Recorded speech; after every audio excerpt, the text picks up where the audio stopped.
বিদেশ থেকে টাকা এনে বা দেশীয় কোনো অর্থায়নে লুপাট ফাঁকে কিছু ছেলে মেয়েদেরকে এক জায়গায় কি এটা শিশুপল্লী, এখানে শিশুদেরকে ফ্রি খাওয়ানো হয়, এতিম মা বাবা নাই যাদের তাদেরকে খাওয়ানো হয়। তাদেরকে রাষ্ট্রীয়ভাবে কি দেওয়া দরকার, যে জাতীয় পদক দেওয়া দরকার। তিনি 200 জন এতিমকে, অনাথকে লালন পালন করেন তার নিজের টাকায়। বিদেশ থেকে টাকা আসে 2000 জনের, খাওয়ায় 200 জনকে।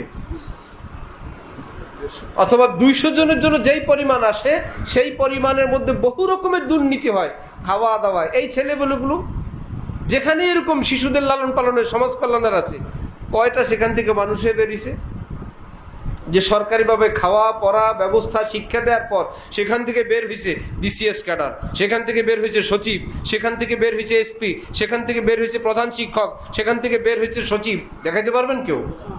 কোন রকম জীবন খেয়ালে বড় হওয়ার পর ব্যাস বড় হয়ে গেছে, তাদেরকে ছাড়ছে না। সেখানে শিক্ষা আছে না, দীক্ষা আছে না, পরিবেশ আছে না, চরিত্র শিক্ষা আছে। চরিত্র নষ্টের খবর তো আসতেই থাকে, তারপরেও তারা সমাজের মস্ত বড় সেবক। এক একটা মাদ্রাসা, এক একটা কওমি মাদ্রাসা, 1 টাকা সরকারের অনুদান নাই। গরিবের বাচ্চা আসছে, যা দিতে পারবে দিচ্ছে, দিতে পারবে না দিতে পারবে না। সমস্ত 3 বেলা খাবার, শুধু কি খাওয়ায় না, পড়ায়ও।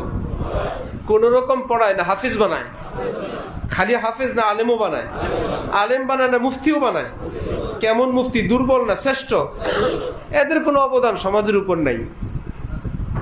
মনে হয় যেন এরা বিদেশি নাগরিক পড়ায়। যে একটা সমীক্ষা এই দেশের মাদ্রাসাগুলো, তাহলে কি পরিমাণ গরিব ছেলেদেরকে তারা নিজস্ব অর্থায়নে, এই মাদ্রাসা কমিটি, এই মাদ্রাসার শিক্ষক, এই মুহতামিম জনে জনে জনে জনে যোগাযোগ করে চাল লাগবে, ডাল লাগবে, তেল লাগবে, কত রকমে ব্যবস্থা করে করে করে করে এই ছাত্রগুলোকে খাওয়ায় পড়ায়। সমাজে এদের কোনো অবদান নাই? যেগুলোকে পড়ায় এগুলো কি চোর ডাকাত হয় না আদর্শ নাগরিক হয়? তাহলে আদর্শ নাগরিক গড়ার ক্ষেত্রে এই মানুষগুলোর অবদান কত? লক্ষ লক্ষ মানুষ,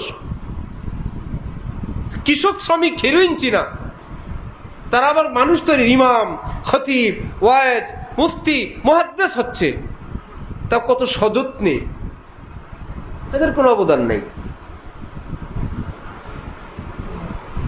একজন সমাজ কল্যাণ কর্মকর্তা আমাদের বোর্ডিংয়ে খাবার খেলেন, বন্ধু মানুষ, বললেন যে একজন ছাত্রের খাবারের টাকা কত?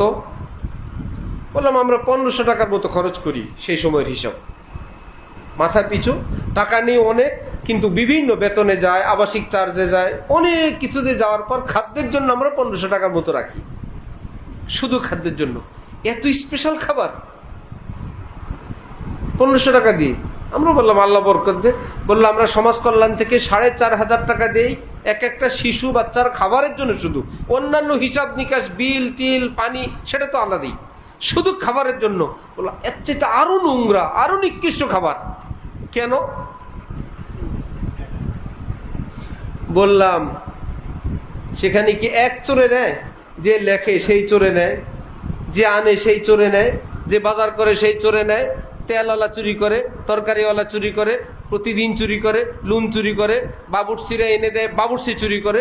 এত চোরের পরে যে ওই শিশুগুলো এক মুঠ খানা পায়, এটাই তো আল্লাহর রহমত।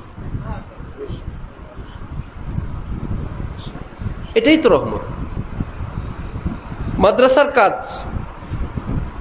আমাদের মাদ্রাসার জন্য গ্যাস লাইন সরকারিভাবে মঞ্জুর হয়েছে। গ্যাসের লাইন বন্ধ, বন্ধ মানে আবাসিক বন্ধ, শিক্ষা প্রতিষ্ঠান, হসপিটাল, কারাগার এরকম কিছু জায়গা আছে, এটা বন্ধ না। অনুমোদন হয়েছে, পাস হয়েছে, আমরা পাইপ টাইপ আনছি। এখন অল্প কিছু কাজ বাকি আছে সরকারি, রুট কাটিং, রুট কেটে লাইন নিবে, এটা ফাইল নড়ে না। আমাদের মাদ্রাসার শিক্ষকরা গেছে, তারা বলে আপনারা আসছেন কেন? এই ফাইলের জন্য। এই ফাইল আমরা জানি না। আরেকজন বলতেছে এখানে 20,000 টাকা দিতে হবে, কেউ বলতেছে এখানে তো এই ফাইল কবেই চলে গেছে। মানে তাদেরকে এত কষ্ট, এত অত্যাচার, এত জুলুম।